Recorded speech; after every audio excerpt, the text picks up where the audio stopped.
Hemen basadun partikula bat, ondorengo potentzialaren eraginpean egitzen ari da. Beraz, hementxe daukagu potentziala, eta naiz eta bera adierazpen nagusi izan, oso erabilgarria izaten da horren irudi bat egitea. Orduan, pixka bat okertuta atera zait. Jarriko ditugu hemen lehenengo ardatzak. Hau izango dugu energia potentziala, eta hemen izango dugu X. Puntu importanteak ikusten duzuenez da minus A eta A puntua. Xen balio absolutua ondia odenean infinitua dugu, orduan ditugu bi horma A eta minusaren tartetik kanpo, beraz energia potentziala alde honetan infinitua dugu.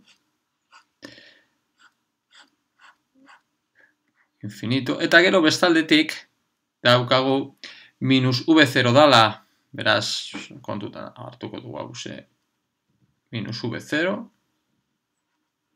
Minus V0 balio haus izango dugu, minus V0 daukagu eskerrean eta 0 eskubian.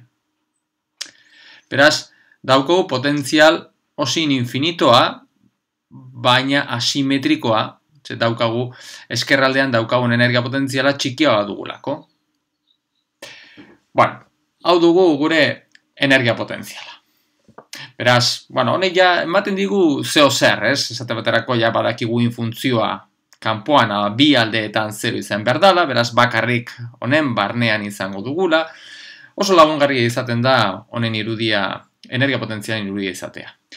Eskatzen digutena da zein den haren baliori txikiena, egoera iraunkor baten energia E berdin V0 zati 3 izateko. Orduan, zer esanik ez, hemen txaukagu egoera lotuak bakarrik ditugu, eta egoera lotu baten energia dala, energia hori dala V0 zati 3 esaten digute. Ez digute esaten oinarrizkoa denik edo beste zein egoera kitzikatua denik. Bakarrik bat dugula eta ematen digutea zein den horren balioa. Eta eskatzen digutena da zein den haren baliorik txikiena, beraz, dirudien zain balio gehiago gongo direlako, autobalio bat hau izateko. Zer esanik ez, autobalioek betetzen duten erlazioa muga baldintzekin daude erlazionaturik. Eta hori dela eta orduan ezinbestekoa dugu lehenengo uin funtzioa ateratzea. Uin funtzioaren adierazpena ateratzea. Eta uin funtzioak duen adierazpena zuzenean egin dezakegu. Lehenengo eta behin. Eskerralde honetan 0 dugu. 0, X baldin eta minusa baino txikiagoa dugu. Gero daukagu beste tarte bat. Daukagu energia potentziala tarte honetan konstantea denez, orduan badakigu emaitzak esponentzial irudikariak edo esponentzial errealak izango ditugula. Energia potentziala daukagun egoera iraunkorrari dagokion energia potentziala baina handiagoa badugu, orduan esponentzial irudikarien kombinazio lineala izango dugu. Kasu honetan hori da betetzen dana, bietan gertatzen da.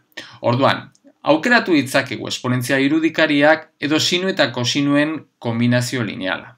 Kasu honetan egoera lotuak ditugunez, eta hementxe korronte dentsitatearen informazioa esanguragarria ez denez, hementxe fluxurik ez dugulako izango islapenetako transmisio koefizienteak aztertzeko, nik nahiago dut sinu eta kosinuen kombinazio lineala egitea, azken finean, funtzio badakigu, funtzioa erreala izango dela, eta gero muga baldintzak aplikatzerakoan, batez ere horietako bat X berdin 0 denean, normalean errazagoa geratzen zaigulako. Hori dela eta orduan sinu eta kosinuen kombinazio lineala aterako dut, aplikatuko dut, eta orduan, tarte honetan, eskerreko tarte honetan geratzen zaiguna, zera dugu. A, sinu K bat X, bi K izango ditugu, alde batetik K bat alde honetan, eta K bi diferentea eskubiko aldean. Orduan, B kosinu k bat x. Non, kasu honetan, x minus a eta 0-ren tartean dugun. Eta k bat hori energiarekin dago erlazionatuta bi m e gehi v0, azken finean beti dago energia eta energia potentzien arteko diferentzia beti agertzen zaigu erroaren barruan. Eta v negatiboa denez beheran dago, beraz diferentzia hori e gehi v0. Edo e ken v0. Bueno, orduan hau dugu k bat, eta gero bestaldetik daukagu, eskubialde honetan, daukagu c sinu k bi x gehi d kosinu k bi x. Eta hoize dugu 0 eta ren tartean. Eta a baino handia badugu berriro uin funtzioa 0 dugu. Bueno, beraz, hauze dugu, atera dugu gure uin funtzioaren adierazpena. Hori dugu lehenengo pausua. Eta orain goaz bigarren pausura. Bigarren pausua da mugabaldintzak aplikatzea. Lehenengo, mugabaldintzak aplikatzeko. Daukagu, esker eta eskubialdean emitxako energia potentziala infinitua denez, orduan alde honetan uin funtzioa izan behar dugu jarraitua. Energia potentziala infinitua denez, orduan derivatua, infuntzioan derivatua ez du zertan eta jarraia izan behar, eta horregatik bakarrik uin funtzioaren jarraitasuna aplikatuko dugu minusa eta a puntuetan. Orduan, joaten bagara, x barda, orduan, lehenengo, orain mugabaldintzak. Mugabaldintzak. Horik dira, oraintxe aplikatuko ditugunak. Lehenengo, x berdin minusa puntuan. Zer da geratzen zaiguna? Da minusa sinu k bat a gehi b kosinu k bat a. Hori izan behar du berdin 0. Eta beste mugabaldintza x berdin an, eta hoize dugu c sinu k bi a gehi d kosinu k bi a. Hori ere berdin 0. Orduan, lehenengora joaten bagara, emetia zuzenean atera dezakegu bedala tangente k bat a bidera. Eta betik ateratzen dugu dedala minus c tangente k bi bidera. Bueno, oraintxe, goaz aztertzera x berdin 0 puntuan. Hemen, bai aplikatu dezakegu, kontsiatu behar dugu, x berdin 0an, uin funtzioaren jarraitasuna, eta x berdin 0an baita aplikatu behar dugu uin funtzioaren derivatuaren jarraitasuna.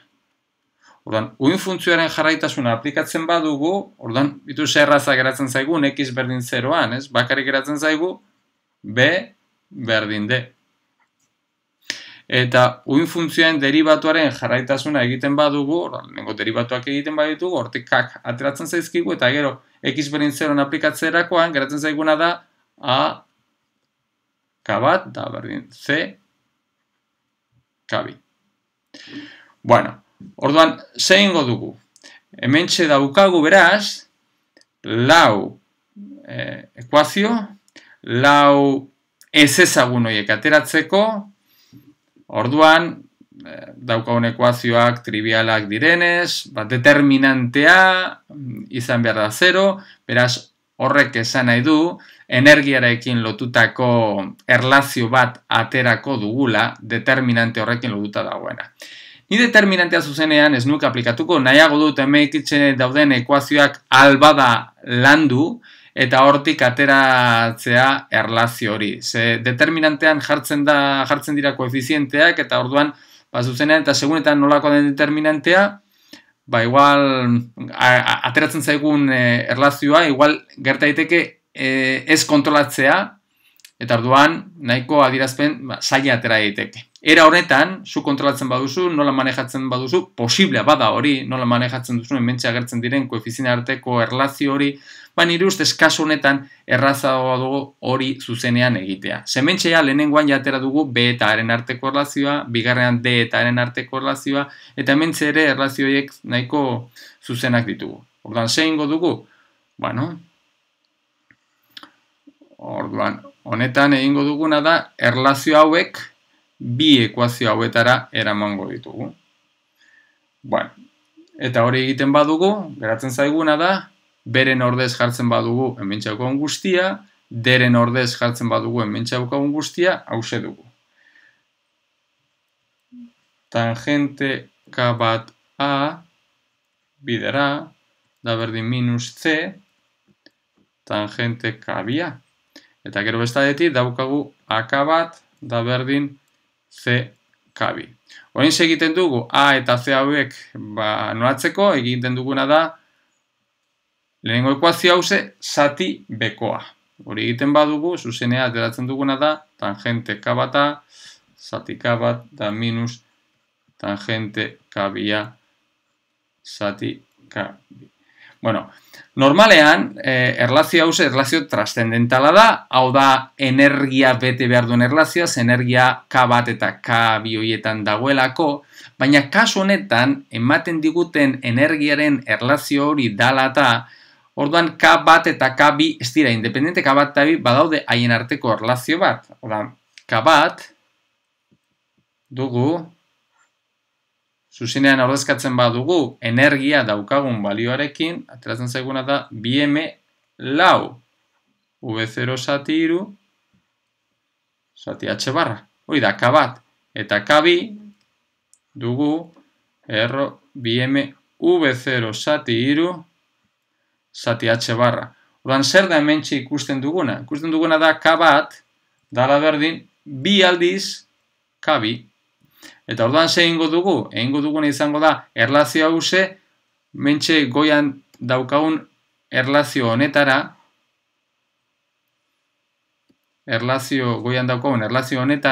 eramango dugu. Hori egiten badugu, geratzen zaiguna da, tangente bi K biat, zati bi K bi, da berdin minus tangente K bi A zati K bi.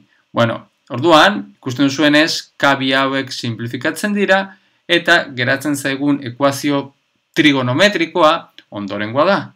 Tangente bi K bi A da berdin minus bi aldiz tangente K bi A. Ikusi behar dugu orduan, aztertu behar dugun ekuazioa hause da. Ekuazio hause, ekuazio trigonometrikoa da. Orduan, hau egiteko daukagun estrategia izango da, angelu bikoitzaren tangente hause, angeluaren tangentearen funtzioan jartzea. Orduan, egon badago adierazpen bat. Gerta daiteke ez goratzea zein den adierazpen hori. Normala da, nik ez dut goratzen zein den tangente bi alfa tangentearen funtzioko adierazpena. Baina dakigunerekin badaude erlazio batzuk bai goratzen ditugula eta gogoratu behar ditugunak ere. Orduan, zuzenean da, hori ezagutzen duguna hori zuzenean hemen aplikatu. Hau da, esate baterako. Helburua da tangente bi alfa tangentearen funtzioan. Tangente alfaren funtzioan jartzea, bai? Orduan, tangente bi alfa dugu sinu bi alfa zati kosinu bi alfa.